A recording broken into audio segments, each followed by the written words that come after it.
செத்துக்கிட்டு இருக்காங்க. நேற்று முதற்கொண்டு கலெக்டர் ஆஃபீஸ் ஆப்போசிட் ரோட்டில் லைட்டாக இருந்துச்சு. இப்போ லாரி அவ்வளோதான். அந்த அம்மா நல்லா இருந்தாங்க. ஆட்டோ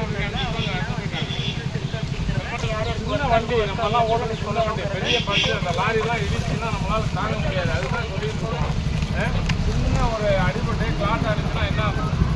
பிளட்டு கிளாட் ஆனிச்சுன்னா பரவாயில்ல அண்டாயிக்கிறோம், அண்டாயிரம் கையை பிடிச்சிருக்கிறோம். நீங்கள்லாம் பொம்பளை பிள்ளைங்க, குடும்பத்தை பிடிச்சி வளர்த்துக்கள். நீங்கள்லாம் சீரியஸாக கேட்குறோமா, விளையாடிட்டு சொல்கிறோமா? உங்களுக்கு ஏதாவது ஒரு ப்ராப்ளம்னா அந்த குடும்பம் என்னத்துக்கு ஆகுது? ஏன் போட மாட்டேங்கிறேன்? பொம்பளை பிள்ளை எப்படாமே போட மாட்டேங்கிறீங்களே ஏன்?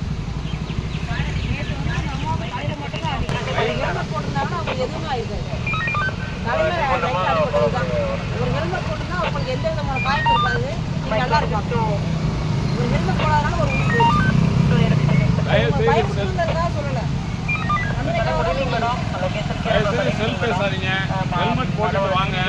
ஆம்பளைலாம் இந்த ஜென்ஸு கவனிங்க, தண்ணி அடிக்காதீங்க. இந்த பசங்கள்லாம் தேவை இந்த பழக்க வழக்கங்கள்லாம் இப்போ தான் பண்ணிட்டு இருக்காங்க. அதெல்லாம் குடும்ப சரிங்க. நீங்கள் பார்த்து குடும்பத்தில் இருக்க பெண்கள் கண்டிச்சு வளங்க. நீங்களே இப்படி வந்தால் அப்புறம் ஒரு பையங்க எப்படி வண்டி ஓட்டுவாங்க சொல்லுங்க. அம்மா எடுத்து ஹெல்மெட் யூஸ் பண்ணல, அப்பா எடுத்து ஹெல்மெட் யூஸ் பண்ணல அப்படின்னா அவன் எடுத்து யூஸ் பண்ணுவான்.